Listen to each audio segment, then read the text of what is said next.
So Battlefield 3 is the successor to the game Battlefield 2 that was released in 2006. So it's been a long time, and finally we have been able to get the game to where we want it to be. Here today we're showing more or less the entire game, at least snippets of the entire game. So there's single player, a couple of missions, and there's been a co-op mission, and we're showing a lot of multiplayer, which is the backbone of Battlefield. Yeah, so the single player experience is tailored to show everything you can do in Battlefield, or at least give a glimpse of the variety you have in a Battlefield game. So you will have everything from vehicle missions, you will have a lot of gadgets, you will have a lot of guns, of course, and also be able to show a lot of different environments. We see Battlefield single player as a stepping stone into the core that is the multiplayer of Battlefield. So you can see it as icing on a cake, even if it's quite a big icing.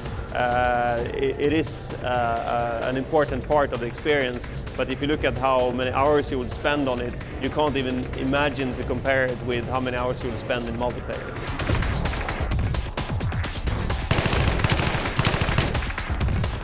So the biggest difference between Battlefield 2 and Battlefield 3 is, of course, well, time has passed. So, gaming has evolved, we have evolved, the technology has evolved. So there's a lot of, obvious changes that we have. We've always, been trying to create this authentic Battlefield with all our Battlefield games previously, and this time around we have the technology to make it even more authentic.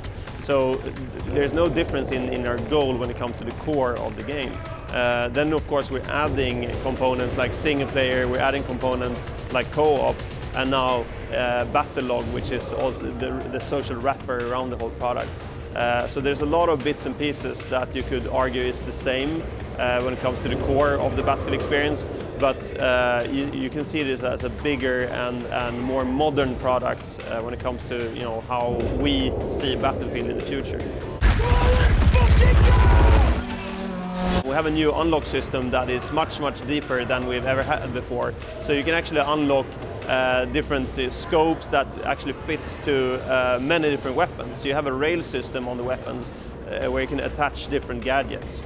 And this means that every weapon in the game has its own progression. Every kit has its own progression, and then the soldier in itself has its own progression. So there are many different layers that are catering to different personalities, instead of just having one system, and if you don't like that, you're out. We try to cater to the Battlefield player, and the Battlefield player is actually quite a wide array of personalities.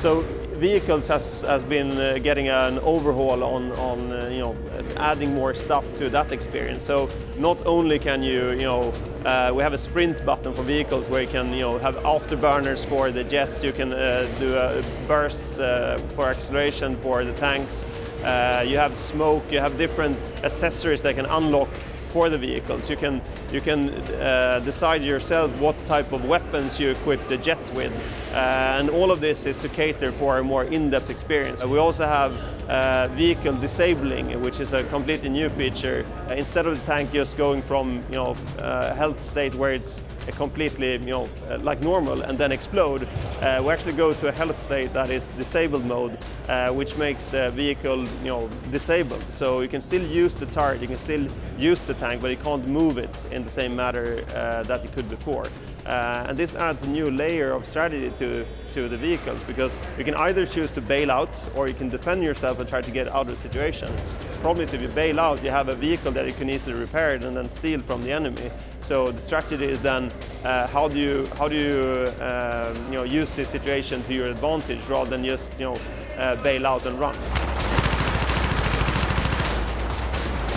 I think there are some obvious pillars that Battlefield has that we haven't really seen in other first-person shooters. First of all, we have the vehicles. That's an extra layer that we haven't really seen in other games. And when I mean vehicles, it's the controllable vehicles. You have the jets, you have the tanks, you have the jeeps, you have the helicopters. All of them can be controlled by the player. You even have boats in the game. Another layer is, of course, the team play. There's a lot of team play aspects.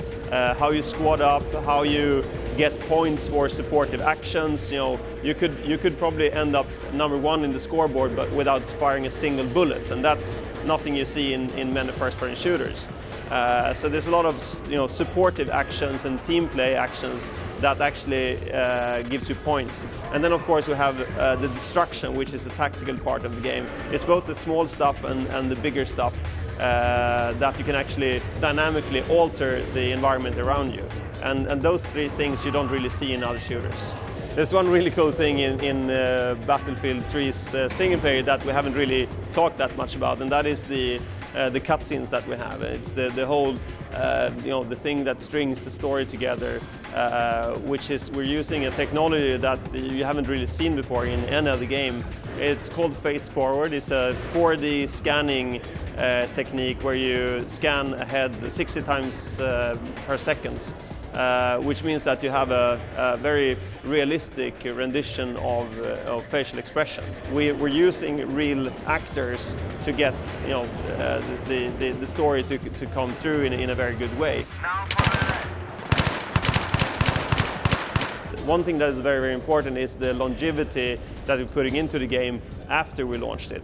We know for sure that, looking historically at Battlefield games, that when you launch them, you don't know exactly what will happen because the consumer is so creative, so they will find all crazy things to do in the game, and you always need to take care of a product that big. So we have a full team now that is working on the game post-launch as well, so we don't only try to ship it and then forget about it.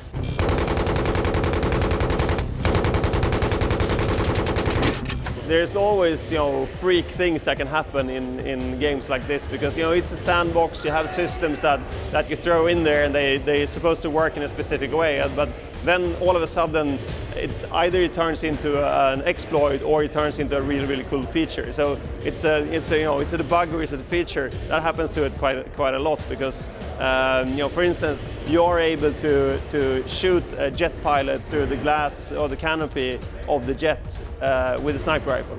That was nothing we designed, but since the system works like that, we can shoot bullets through glass, and you have a guy behind glass in the canopy. When you see that the first time, you get quite excited, because it's really, really cool, and you need to sit down and discuss, should we remove it, is it an exploit, or should we just keep it?